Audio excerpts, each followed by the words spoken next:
디모데전서 1장 1절에서 2절 말씀입니다. 우리 함께 공독할까요? 시작.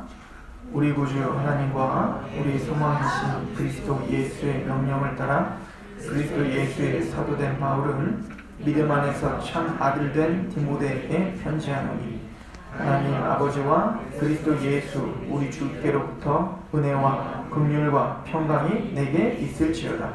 아멘.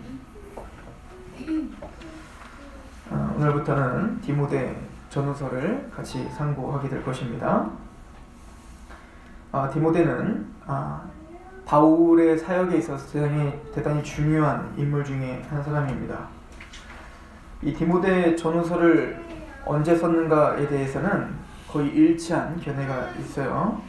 우리가 사도행전에 보면 이제 사도 바울이 로마에 의해서 체포를 당해서 이제 로마로 압송당하는 장면이 나오죠. 그래서 이제 로마에 압송당해서 감옥에 투옥되는 것까지, 그러나 하나님의 복음이 왕성하게 전파되고 있고 또 하나님의 사역이 계속적으로 확장되고 있음을 이야기하며 사도행전은 끝이 나죠. 사도 바울은 그렇게 바로 죽은 게 아닙니다. 그리고 난 그게 AD 62년경에 아마 이 바울이 그 로마 감옥에서 한 2년 정도 있다가 한 60년 정도에 들어갔다가 2년 정도를 감옥에 갇혀 있다가 해방이 됐었던 것 같아요. 잠깐 밖으로 나와서 이건 초기 문서들을 통해서 이제 확인되는 내용입니다. 그래서 이 바울이 나왔다가 한 66년경에서 67년경에 네로가 이제는 다스릴 때 네로가 대대적인 이제 기독교 박해를 시작했죠. 로마 시내를 불을 지른 다음에 그 로마 시내를 불을 지른 것이 바로 기독교인들이다 라고 하는 모함을 하면서 어떤 자신의 정치적인 전환용으로 기독교를 희생양으로 삼았던 거죠. 대대적인 폭군이었던 이 네로는 그래서 그때 바로도 다시 2차 투어, 그리고 바울은 그때 순교를 당했을 것이다 라고 우리는 추정합니다.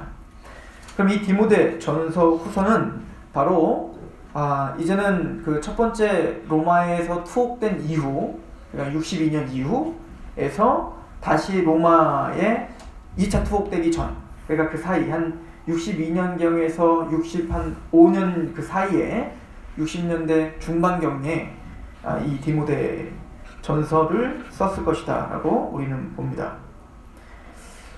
그래서 여러분들이 이제 사도행전 16장에 가면 사도 바울이 이제 그 1차 전도 여행 장면이 나오는데, 그때 이제 이 사도 바울이 루스드라라고 하는 곳에 이고니온과 루스드라를 방문해서 거기서 막 기적도 일으키고 또 하나님의 복음을 전파했었던 그 장면이 나옵니다. 그리고 그 루스드라에서 만난 사람이 누구냐면 바로 이 디모데인 거예요.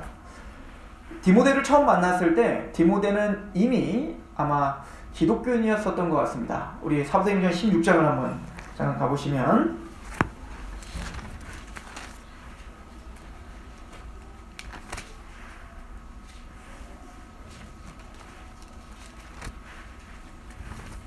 사도행전 16장에 보면 이 디모데와 이제 동역하는 장면이 나오게 되죠. 16장 1절에 보면 바울이 더베와 루스드라에서도 이름에 거기에 디모데라고 하는 제자가 있으니 그 어머니는 믿는 유대 여자요 아버지는 헬라인이라. 디모데는 루스드라와 이고니온에 있는 형제에게 칭찬을 받는 자니 바울이 그를 데리고 떠나고자 할새 그 지역에 있는 유대인으로 말미암아 그를 데려다가 할례를 행하니 이는 그 사람들이 그의 아버지는 헬라인인 줄을 다 알미러라. 이 바울은 아마 디모데를 만났을 때 굉장히 관심이 많았던 것 같고, 디모데는 이미 그 어머니와 그 외조모죠, 할머니죠, 외할머니, 그 어머니와 외할머니를 통해서 일찍이 어렸을 때부터 성경을 배웠던 것 같습니다. 그래서 디모데 후서에도 그 얘기가 나오죠. 너는 이미 너희 어머니와 너희 외조모를 통해서 어릴 때부터 너희가 성경을 배웠다라고 이야기를 합니다. 그래서 이 디모데를 바울이 만났을 때는 굉장히 칭찬받는 형제였고 아마 하나님 앞에 하나님을 경외하고 있었던 형제였었던 것 같습니다. 그랬던 디모데를 하나님은 바울에게 붙여줘서 바울과 함께 하나님의 나라를 확장하는 그 사역에 젊은 동역자로 같이 불러주신 거예요. 디모데는 그렇게 일찌감치 성경을 통해서 하나님을 알았겠지만 복음을 제대로 알고 또 복음 가운데 같이 동참했던 것은 바울을 만나면서인 것 같습니다. 그걸 왜 그렇게 하냐면 바울이 오늘 뭐라고 하냐면 너는 믿음 안에서 참된 아들이라 라고 표현하고 있죠. 사도 바울이 뭐라고 얘기하죠? 일만 스승은 많지만 아비는 없다 라고 표현하죠. 기독교적 지도자들은 스승이 아니라 아비여야 된다 라고 이야기를 하는 거예요. 스승은 그냥 가르치는 자지만 아비는 정말 자녀를 잉태하듯 정말 한 영혼을 품고 그 영혼이 잉태할 때까지 그 영혼을 복음을 통해서 다시 거듭나게 하며 그리고 그 거듭난 그 자녀가 그 거듭난 하나님의 성도가 또 장성한 분량까지 자랄 수 있도록 끊임없이 먹여주고 또 양육하는 그런 정말 마음으로 자녀를 키우듯 그렇게 하는 아비가 돼야 된다라고 사도 바울은 이야기했다는 걸 보면 이 디모데를 바로 그런 마음으로 복음을 전했고 그렇게 복음의 사람으로 만들었던 디모데를 그렇게 양육하여 성장시켰다. 그래서 오늘 디모데전서 1장에 뭐라고 1장 2절에 믿음 안에서 참된 아들 디모데라고 표현해요. 디모데후서 1장 2절에는 뭐라고 표현하면 사랑하는 내 아들이라고 표현을 하죠. 그러니까 바울에게 있어서는 이 디모데가 바로 바울을 만나 복음을 더 알게 되고 또 거듭나 그리고 하나님의 말씀 가운데 복음 가운데 함께 고난에 동참하는 그런 믿음의 사람이었음을 보게 됩니다.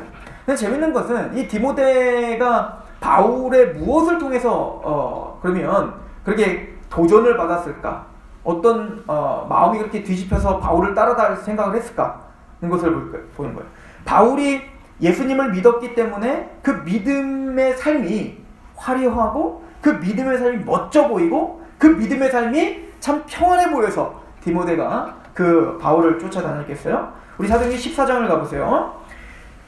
디모데에게 보였던 사도 바울의 사역이란 이런 거였습니다. 사도 바울을 쫓아다니면 이런 것들이 기다리고 있겠구나 라고 하는 것을 아마 이걸 통해서 모델로 봤겠죠. 물론 이제 사도 바울은 가는 곳마다 기적과 표적이 일어나 하나님의 능력을 보게 하셨습니다. 그리고는 하나님의 복음을 전파하여 돌아오게 하는 역사도 있었죠. 자, 그런데 19절부터 보면 14장 19절부터 보면 유대인들이 안디옥과 이고니온에서 와서 무리를 충동하니 그들이 돌로 바울을 쳐서 죽은 줄로 알고 시외로 끌어내치는지라.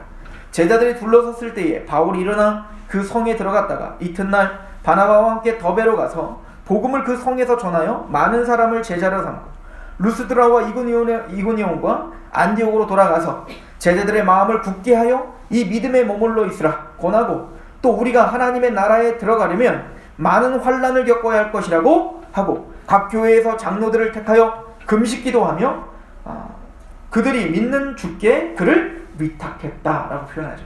그리고 이제 예루살렘으로 이제 1차 선교보고를 하러 예루살렘 공예로 가는 겁니다. 자, 디모데가 봤던 바울의 사역이라는 것은 화려하지 않았죠. 디모데가 봤던 바울의 사역이라고 하는 것은 예수님과 복음 때문에 그의 삶이 평탄하고 그의 삶이 화려하며 좋은 삶이 아니었죠.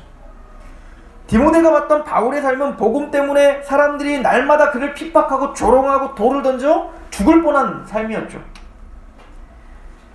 죽을 뻔하다가 살아난 바울은 자신의 그 아픔도 뒤로한 채 자신을 걱정하고 있는 자신의 교인들, 교회에게 와서 나를 걱정하지 말라, 마음을 굳게 하라, 그 믿음을 굳게 하라, 다시 담대하게 그 믿음을 독려하고 있는 바울의 모습을 봤습니다.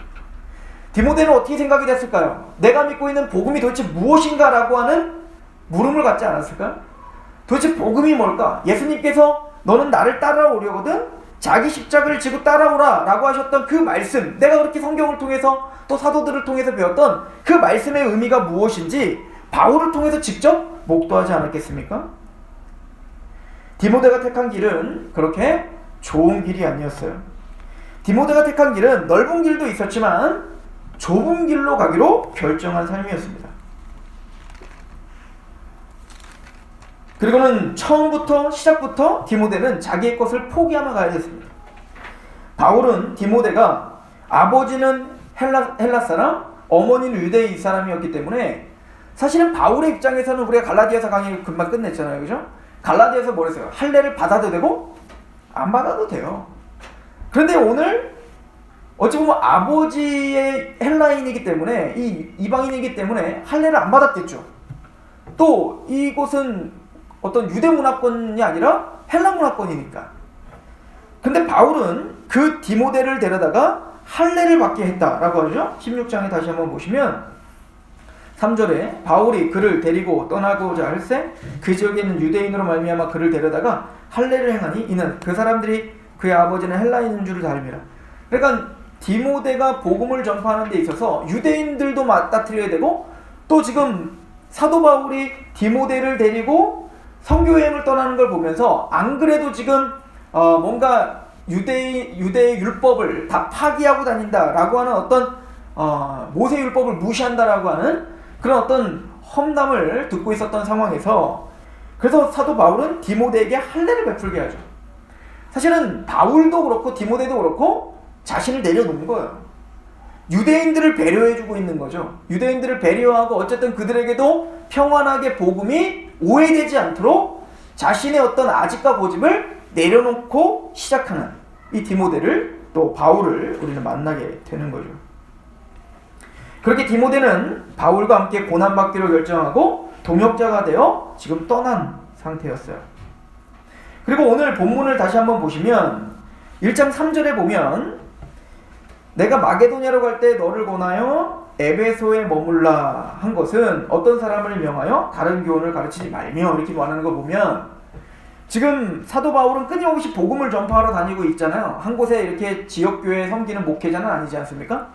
그러니까 이제 지나오면 문제들이 자꾸 터져요. 갈라디아 교회처럼 고린도 교회처럼 싸움을 하고 이단자들이 들어가서 사도 바울의 가르침을 그렇게 조롱하고 이런 일들이 벌어지고 복음이 다 흩어져 버리고 또 색채가 흐려져 버리니까 사도 바울은 가는 곳마다 이제 자신의 제자들을 보내서 그것을 좀 정리하게 했는데 에베소 교회에 디모데를 파송했었던 것 같습니다.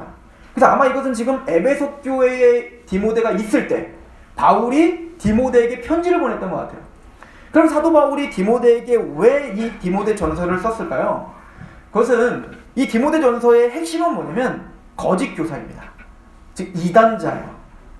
복음이 아닌 사실은 모든 지금 신약 성경 대부분이 다 그거와 싸우고 있어요. 거짓 가르침.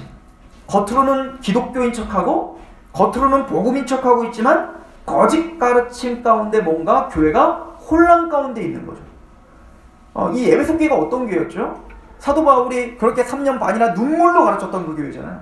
사도행전에 뭐 떠날 때 어떻게 합니까? 내가 너희와 하나님의 말씀과 주님께 너희를 부탁한다. 그러면서 그 장로들을 모아놓고 눈물로 같이 파송했던 그 교회인데 아마 그 교회도 여지없이 이런 이단자들이 들어갔던 것 같습니다. 그래서 오늘 3절에 보면 4절에 보면 신하와 끝없는 족보에 몰두하지 말게 하려 함이라. 이런 것은 믿음 안에 있는 하나님의 경륜을 이름보다 도리어 변론을 내게 하는 것이라. 이 교훈의 목적은 청결한 마음과 선한 양심과 거짓이 없는 믿음에서 나오는 사랑이거늘 사람들이 이에서 벗어나 헛된 말에 빠졌다는 것이죠. 그러니까 이 디모데전서는 거짓 가르침과 참된 가르침, 거짓 복음과 참된 복음의 정확한 비교를 통해서 너는 지금 이걸 목회서신이라고 하거든요. 디모데전서, 디모데후서, 디도서를 목회서신이라고 해요. 왜냐하면 목회자인 디모데와 디도에게 보내는 편지기 때문에 그렇죠. 목회자인 디모데야. 네가 이제 교회를 담당하는 이제는 내가 죽어서도 네가 교회를 담당해야 될 그런 리더인데 목회자인데 네가 어떠한 태도로 교회를 사랑하고 그 교회를 어떻게 다스리며 무엇을 위해 싸워야 되는지를 또 교회가 무엇이며 목회가 무엇인지를 설명해주고 있는 책이 바로 디모데 전서인 거죠. 그 첫 번째 싸움이 뭐냐면 바로 잘못된 가르침입니다.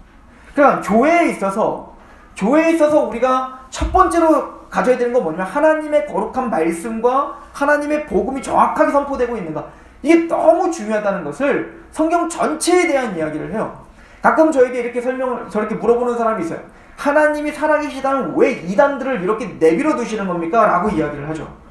왜 하나님이 살아계신데 왜 저 이단들은 더 부자고 더 힘이 세고 저리 거짓 것을 그렇게 파렴치하게, 그것도 당당하게 떳떳하게 그렇게 전하고 있는데 하나님은 왜 그들을 그냥 내버려 두시냔 말이에요. 이건 오늘날만의 문제가 아니라 예수님 시대부터, 이 사도 시대부터 예수님이 재림할 때까지 항상 있어오는 문제거든요. 하나님은 필요 악으로 이단을 존재하게 하는 거예요. 하나님은 거룩한 지혜와 뜻이 있어서 이단자들을 교회에 존재하게 하고 있는 걸로 허용하고 있는 거예요. 그 이유가 뭘까요? 성경이 기록된 이유가 뭘까요? 지금 디모데전서도 그렇고 우리 갈라디아서는 더 그랬고요. 로마서는 왜 그랬죠? 고린도 교회에게 왜 보냈습니까? 사도들의 가르침이 아닌 다른 것들을 자꾸 가르치다 보니까 그거에 대해서 정리할 필요가 있었던 겁니다. 무엇이 옳고 무엇이 그른 건지를 이제 정확한 언어로 이제는 기록하여서 이제는 후대에도 딴소리 하지 못하도록 더 그 복음과 교리를 명확하게 할 필요가 있었던 거죠. 하나님은 그런 악이었던 그런 이단들을 통해서 교회를 깨우게 하는 거예요. 교회를 정신 차리게 하는 거란 말입니다. 우리가 얼마나 하나님의 말씀의 열정에서 얼마나 무뎌져 있는지를, 또 우리가 얼마나 이 고귀하고 위대한 복음이 얼마나 값진 건지를 우리는 모르고 사는지를 저 이단자들을 통해서 우리는 뭐 하는 거예요? 경각심을 가져야 된다는 거예요. 우리는 이 초대교회 때부터 그렇게 바른 교훈, 바른 교리를 배우도록 우리에게 요청받고 있는 겁니다. 그럼 디모데전서 전체에서 말하고자 하는 거짓 교리, 거짓 가르침의 특징은 뭔가? 물론 첫 번째는 예수님의 사도들의 가르침을 벗어나는 겁니다. 즉 하나님께서 예수님을 통해, 즉 예수님의 제자들에게 계시를 통해서 주신 거룩하신 말씀에서 벗어나는 게 당연히 잘못된 가르침이죠. 그래서 디모데에게 이 디모데전서는 근데 거짓 가르침과 참된 가르침의 그 정확히 다른 점을 그 열매를 통해서 확인하려고 합니다. 그래서 이 거짓 가르침의 특징은 뭐냐면 사람을 교만하게 하고 자랑하게 하고, 또 이 거짓 가르침은 뭔가 오늘도 보면 어떤 족보와 신화에 끊임없이 뭔가 몰두하게 해서 뭔가 언쟁, 변론을 좋아하게 하죠. 또 더 나아가서 나중에 이제 사장에 가보시면 돈을 사랑하게 합니다. 즉 그 교리를 배우면 배울수록 점점 내가 더 교만해지는 거예요. 점점 우리는 세상을 더 사랑하게 되는 겁니다. 이건 거짓 가르침이라는 거예요. 그럼 참된 가르침의 특징은 뭐죠? 우리가 다음 주에 더 자세하게 보겠지만 우리 조금 더 보세요. 디모데전서 1장 5절 보십시오. 이 교훈의 목적은 청결한 마음과 선한 양심과 거짓이 없는 믿음에서 나오는 사랑이다. 그러니까 참된 가르침이란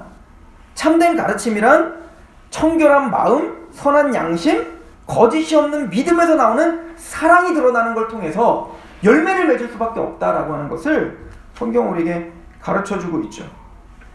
그런데 이런 공격들이 디모데야 지금만 끝나는 게 아니라 시간이 가면 갈수록 더할 거다를 디모데에게 사도 바울은 강하게 권고합니다. 4장을 가보세요. 디모데전서 4장 1절. 그러나 성령이 밝히 말씀하시기를, 이거는 직접 받은 겁니다. 바울이 직접 성령님을 통해서 계시를 받은 내용이에요. 사도 바울의 어떤 추측이 아닙니다.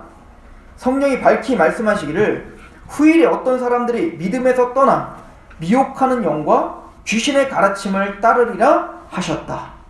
그러니까 지금 있는 일뿐만 아니라 앞으로는 더 그렇게 미혹하는 영과 귀신의 가르침을 따르는 일, 이게 어디서? 교회 안에서 일어난다는 얘기입니다.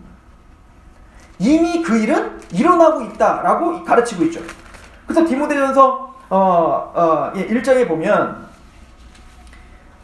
디모데에게 편지를 보내면서 이제 그 얘기를 하는 거예요. 이미 19절에 보면 믿음과 착한 양심을 가지라. 어떤 이들은 이 양심을 버렸고 그 믿음에 관하여는 파선했다. 이미 디모데가 있었던 그 시대에도 그 교회에서 믿음에서 파손된, 그러니까 사도 바울이 가르쳤던 그 복음의 반석에 깔린 제대로 된 믿음이 아닌, 거기서는 파손된 자들이 나타나기 시작한 거예요. 속출하기 시작한 거예요.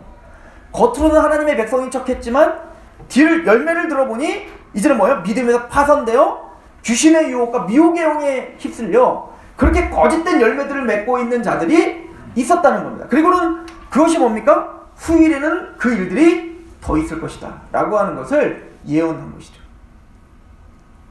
사도 바울이 살아있을 때입니다. 사도 바울의 직속 제자였던 디모데가 목회했던 곳입니다. 우리는 어떨까요? 우리는 말하면 뭐 하겠습니까? 우리 교회가 말씀을 중요하게 여겨라, 깨어 있어야 된다, 진리가 중요합니다, 복음이 중요합니다, 복음을 날카롭게 정리하십시오, 복음을 위해서 싸우십시오 라고 하는 것은 100번 1000번 강조해도 부족한 게 아니에요. 사도 바울은 그것이 걱정이 됐던 거예요. 그래서 디모데에게 마음의 절절한 편지를 보내는 겁니다.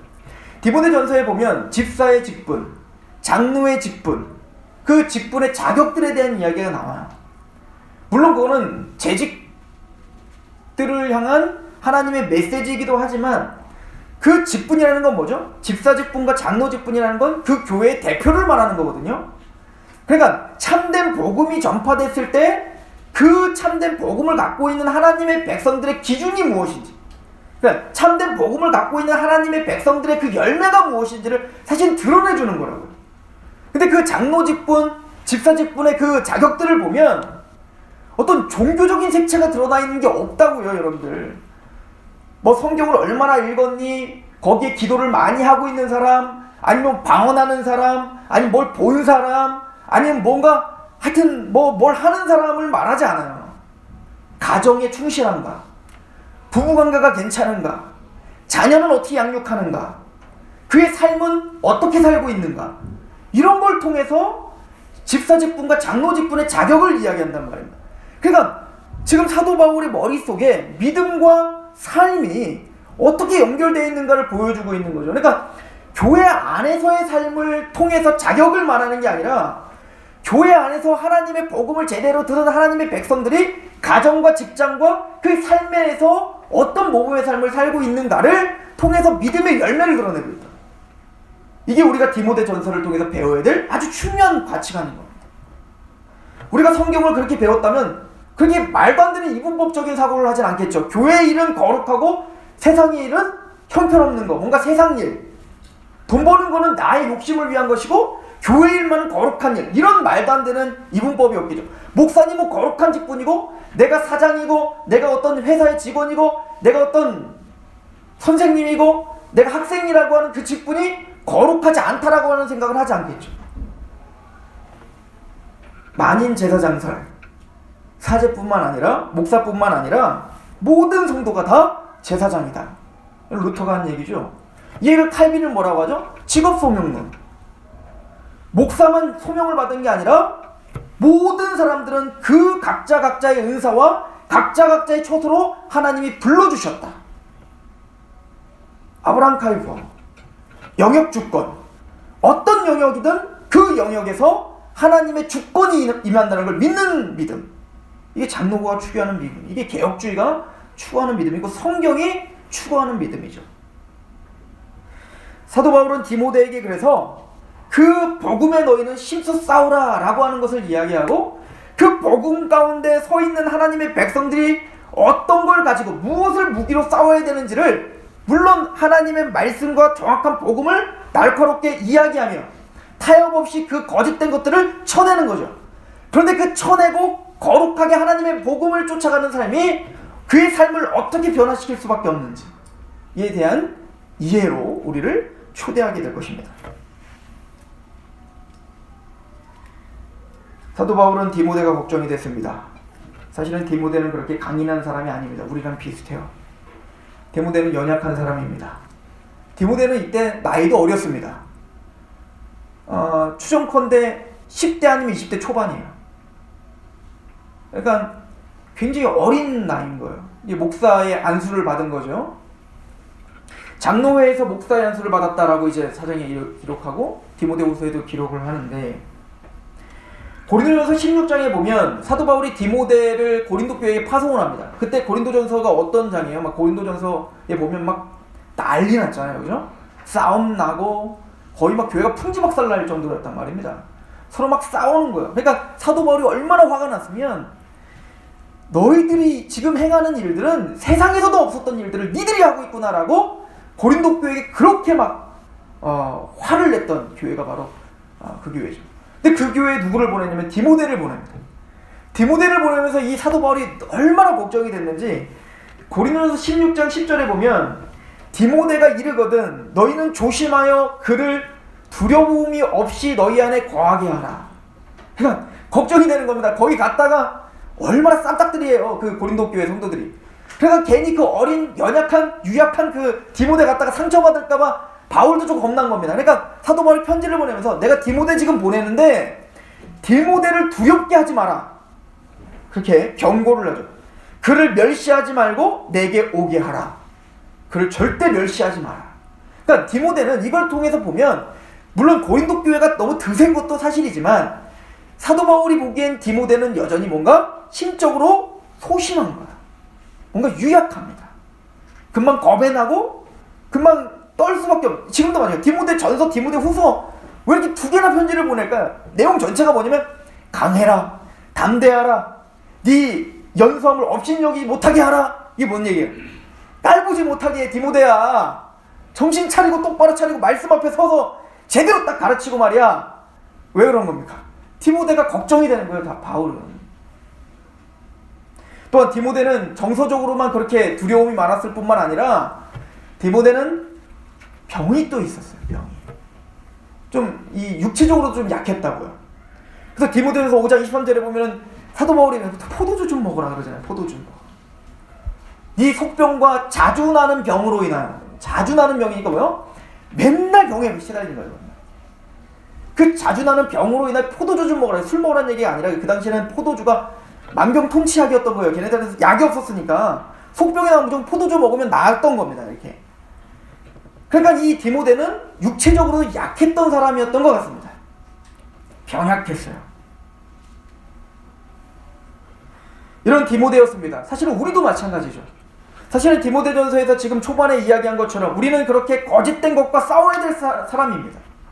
또한 참된 복음 앞에 우리의 삶의 영역에서 거룩한 하나님의 나라를 확장해야 되고, 빛처럼 소금처럼 편지처럼 향기처럼 우리를 통해 그리스도의 복음이 드러나야 돼요. 근데 우리는 참 디모데처럼 약한 자고, 또 몸도 약하고 심적으로도 약하고 의지도 좀 약하고 다 약하죠. 사도 바울은 디모데에게 단순히 목회자에게 보내는 것뿐만 아니라 하나님의 사람에게 보낸다고 생각하시면서 말씀을 보셔야 되는 겁니다. 감독의 직분의 자격, 장로 직분의 자격, 집사 직분의 자격을 볼 때에도 목사는 이래야지, 장로는 이래야지, 집사는 이래야지, 물론 그렇게 보셔야 되겠지만, 그러나 우리가 전체가 볼 때는 다 우리 이야기로 보셔야 되는 겁니다. 이게 성도지. 근데 사실 별로 안 달라요. 장로 직분, 집사 직분, 그 감독 직분을 가만히 보시면 거의 비슷합니다. 다 그의 가정에서, 그의 삶의 터전에서 과연 너는 누구냐? 그 복음을 가지고 어떻게 모범을 보이며 사냐? 그 사도 바울이 디모데전서에 너희는 이 신화와 끝없는 그 어떤 변론을 피해라. 하나님의 복음은 믿음에 나오는 사랑인데, 사랑도 없는, 삶도 없는, 그런 행함도 없는 그런 헛된 그런 싸움을 그만두라 라고 이야기하면서 갑자기 12절부터 말하기를 자신에 대한 간증을 해요. 내가 어떻게 어떤 은혜로 구원받았고 어떤 긍휼을 받았으며, 그래서 내가 왜 이렇게 사도로 살 수밖에 없었는지, 바로 주님이 나를 본으로 삼기 위함이다. 디모데야, 너는 내가 어떻게 살았는지 봤지 않니? 그렇게 살아야 된다. 나를 구원시켜 주신 하나님의 은혜가 나를 모든 성도들의 본으로 삼기 위함임을 믿었다. 그럼 디모데야, 너도 그 목적을 향해서 달려가야 된다. 왜 너에게 은혜가 있고 긍휼이 있어야 될까? 왜 하나님이 너를 어릴 때부터 어머니와 그 외조모를 통해서 성경을 통해 너를 경건한 자로 만들었겠니? 왜 나를 만나 복음을 듣고 그 복음 앞에 복음의 사역자로 삼게 됐겠니? 본이 되게 하려는 것이 아니겠니? 너를 통해서 예수님을 배우고 너를 통해서 복음이 무엇인지를 배워야 되는 본이 되어야 되지 않겠니? 그 얘기를 하고 있는 것이죠. 그리고는 그 구체적으로 그 성도들이 각자 직분들이 어떤 삶의 태도를 또 어떤 믿음의 선한 싸움을 살아야 되는지를 이야기합니다. 그러기 위해 너희는 경건의 연습을 해라, 이렇게 표현되거든요. 디모데. 그래서 너희들은 다른 거 이제는 신경 쓰지 말고 경건의 연습을 좀 해. 경건을 위해서 힘써 너희를 좀 단련시켜. 그게 마땅한 바다라고 사도 바울은 이야기하죠. 그리고 4장 11절은 이렇게 이야기합니다. 4장 11절은 너는 이것들을 명하고 가르치라. 누구든지 내 연수함을 없이 여기지 못하게 하고 오직 말과 행실과 사랑과 믿음과 정절에 있어서 믿는 자에게 본이 되어, 그죠? 그렇게 말하죠. 내가 이를 때까지 읽는 것과 권하는 것과 가르치는 것에 이게 다 말씀이죠. 하나님의 말씀을 읽고 권하고 가르치라는 겁니다. 목회자가 해야 될 직분은 이런 거예요. 하나님의 말씀을 끊임없이 창념하게 하는 겁니다. 읽게 하는 거예요. 읽지 않는 사람에게 읽는 것이 얼마나 복된 것인지를 알려줘서 읽게 하는 겁니다. 또한 읽을 뿐만 아니라 그 말씀으로 권하는 겁니다. 그리고 가르쳐야 되는 겁니다. 여기 어떻게 하라? 전념하라. 목회자가 해야 되는 건 이거다. 그래야 네가 살고 그래야 교회가 산다. 14절 내 속에 있는 은사 곧 장로의 회에서 안수받을 때 예언을 통해서 받은 것을 가볍게 여기지 말며, 이 안수는 절대 안수기도 말하는 거 아니에요. 막 돌아다니면서 막 안수기도 하는 거 아닙니다. 이거는 장로회에서 말하는, 장로회에서 받은, 즉 목사 안수식을 가르쳐 이야기하는 겁니다. 예언은 뭐냐면 목사 안수식 때 하나님의 말씀을 맡아 대언했던 그 말씀, 거룩한 하나님의 말씀, 우리가 말하면 성경이에요. 사도가 대언했던 말씀이겠죠. 그 하나님의 말씀을, 너희가 받았던 그 하나님의 말씀을 기억하라는 겁니다. 너희가 목사 안수 받을 때 어떻게 선서했니? 저는 이렇게 선서했습니다. 성경의 66권이 정황무원 하나님의 말씀으로 믿고 받습니다. 그리고 이 말씀을 가르치기로 내가 선서합니다. 그 결단과 그때 받았던 그 말씀을 기억하라.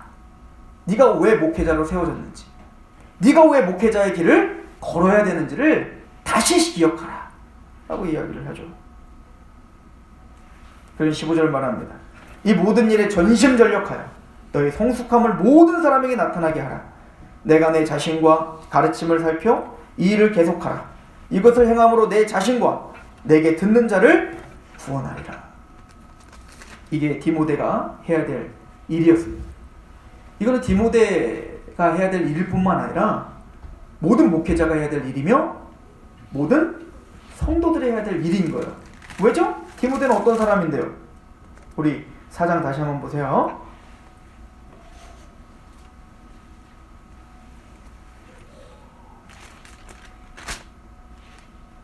우리 6장입니다. 6장 11절 같이 한번 읽어보세요. 저는 이 말씀이 너무 좋아요. 11절 12절 같이 한번 읽어볼까요? 바울이 우리에게 직접 하는 얘기라고 생각해보세요. 시작. 오직 너 하나님의 사람아, 이것들을 피하고 의와 경건과 믿음과 사랑과 인내와 온유를 따르며 믿음의 선한 싸움을 싸우라. 영생을 취하라. 이를 위하여 내게 부르심을 받았고 많은 증인 앞에서 선한 증언을 하였도다. 세상 사람은 상관없는 얘기인 거야. 너 하나님의 사람아, 오직 너 하나님의 사람아. 디모데는 하나님의 사람인 거야. 우리는 하나님의 사람입니다. 그래서 우리는 이 선한 싸움을 싸우려 하는 겁니다. 디모데는 하나님의 사람이었기 때문에 그 하나님의 사람이었던 바울이 걸었던 그 길을 걷고 싶었던 겁니다. 세상이 걸었던 그 큰 길을 걷고 싶었는데 나는 세상 사람이 아니라 오직 하나님의 사람이었기 때문에 그냥 이 선한 싸움을 위해서 살았던 겁니다. 그리고 바울은 말하는 겁니다. 오직 너 하나님의 사람아, 이것들을 피하고 의와 경건과 믿음과 사랑과 인내와 온유를 따라라. 왜? 하나님의 사람이니까. 바울은 디모데에게 또 하나님의 사람인 우리에게 편지를 쓰고 있는 거예요. 본이 되라. 복음을 위해 싸우라. 또 그 복음을 너의 삶을 통해 드러내라. 그 삶이란 너의 모든 일상의 모든 삶을 통해 하나님의 주권이 거기에 있음을 선포하는 자가 되라. 왜? 오직 너 하나님의 사람이니까. 이를 위해서 디모데에게 편지를 처음 글을 쓰면서 2절은 이렇게 말합니다. 1장 2절에 오늘 본문이죠. 믿음 안에서 참 아들된 디모데에게 편지하노니 하나님 아버지와 그리스도 예수 우리 주께로부터 은혜와 긍휼과 평강이 내게 있을지어다. 이거는 저는 앞에 그냥 인사치레라고 저는 절대 보지 않습니다. 주석책을 봐도 그냥 쑥 넘어가거든요. 원래 사도 바울은 이렇게 인사했습니다. 그러나 여기는 분명한 의미가 담겨 있을 거라 저는 믿어요. 디모데야, 네가 그렇게 살고 그렇게 승리해야 되는데 그러기 위해 너는 하나님과 그리스도 안에 있는 은혜와 긍휼과 평강이 있어야 된다. 이것만이 너를 승리하게 해줄 수 있다. 이거에 대한 확신에 찬 축복이라고 믿습니다. 그 은혜가 뭘까요? 저는 그것도 설명이 되어 있다고 믿습니다. 12절 보십시오. 1장 12절. 나를 능하게 하신 그리스도 예수 우리 주께 내가 감사함. 나를 충성되이 여겨 내게 직분을 맡기심이니 내가 전에는 비방자요 박해자요 폭행자나 도리어 국률을 입은 것은 내가 믿지 아니할 때에 알지 못하고 행하였습니다. 우리 주의 은혜가 그리스도 예수 안에 있는 믿음과 사랑과 함께 넘치도록 풍성하였다. 어떤 은혜일까요? 나는 박해자고 폭행자고 하나님을 몰랐고 대적했고 그렇게 무지했던 난데 그런 나를 깨닫게 하여 하나님을 알게 하고 예수님의 십자가에 감격하게 하고 그 사랑이 나를 강권하게 하는 것. 이게 은혜다. 은혜다. 이 은혜가 있어야 우리는 산다는 거 아닐까요? 그 은혜가 우리에게 넘치면 넘칠수록 우리는 그렇게 디모데가 택했던 바울이 택했던 그 길을 걸어갈 수 있지 않을까요? 그래서 우리는 제일 먼저 뭐를 구해야 되죠? 은혜를 구해야 돼요. 이미 우리는 은혜를 받은 자죠. 그러나 그 은혜의 그 높이와 넓이가 그 어떠한 것인지 더 풍성하게 누리며 그 은혜를 더 갈망하며 말씀을 통해 우리는 더 알아야 됩니다. 우리가 어떻게 시작됐는지, 우리의 소망함이 뭔지, 우리를 왜 눈을 뜨게 했는지, 인자가 무엇이간데 우리를 생각하시고 인자가 무엇이간데 우리를 이렇게 권고하십니까? 라는 탄식이 아니죠. 감탄과 그 감사가 터져 나와야 되는 거죠. 그래야 우리는 오늘 하루를 버티며 살 수 있어요. 믿음의 승리를 할 수 있다고요. 경건의 연습을 할 힘이 생긴단 말입니다. 은혜를 갈망하라 라고 사도 바울은 이야기합니다. 긍휼은 뭘까요? 비슷한 얘기입니다. 4절입니다. 우리 주의 은혜가 그리스도 예수 안에 있는 믿음과 사랑과 함께 넘치도록 풍성하였도다. 미쁘다. 신실하다. 하나님의 약속은 틀림이 없다. 모든 사람이 받을 만한 이 말이요 그리스도 예수께서 죄인을 구원하시려고 세상에 임하였도다. 죄인 중에 내가 괴순이라. 그러나 내가 긍휼을 입은 까닭은 죄인 중에 괴수인 나. 이거는 현재형으로 쓰여 있어요. 은혜를 받았던 게 과거라면 나는 오늘도 뭐요? 죄인 중에 괴수라는 걸 깨닫습니다. 내가 얼마나 죄 가운데 있는지, 내가 얼마나 자격 없는지가 과거만 자격이 없는 게 아니라 오늘도 자격 없어요. 구원받은 난데, 용서받은 난데 여전히 자격 없는 나를 바라보면서 하나님의 긍휼이 오늘도 필요한 사람인 걸 알고 있는 거예요. 저는 그 긍휼이 우리에게 있기를 원한다라고 사도 바울은 분명히 이야기하고 있다고 믿습니다. 근데 그 긍휼을 입은 까닭이 뭐라고요? 중요합니다. 16절. 그러나 내가 긍휼을 입은 까닭은 예수 그리스도께서 내가 먼저 일체 오래 참으심을 보이사 후에 주를 믿어 영생 얻는 자들에게 뭐가 되게 하시려고? 본이 되게 하시려고 하나님 우리를 참고 기다리시는 겁니다. 우리는 여전히 약하죠. 우리는 여전히 쓰러지죠. 그러나 하나님은 우리를 오래 참고 지금 바라보고 계세요. 계속 참아요. 참고 또 참으시는 겁니다. 왜? 마침내는 우리를 다른 믿는 자들의 본으로 만들어야 되기 때문에. 그래서 긍휼이 필요합니다. 이 긍휼을 아는 사람은 그래서 상대방에게 긍휼을 베풀 줄 아는 거예요.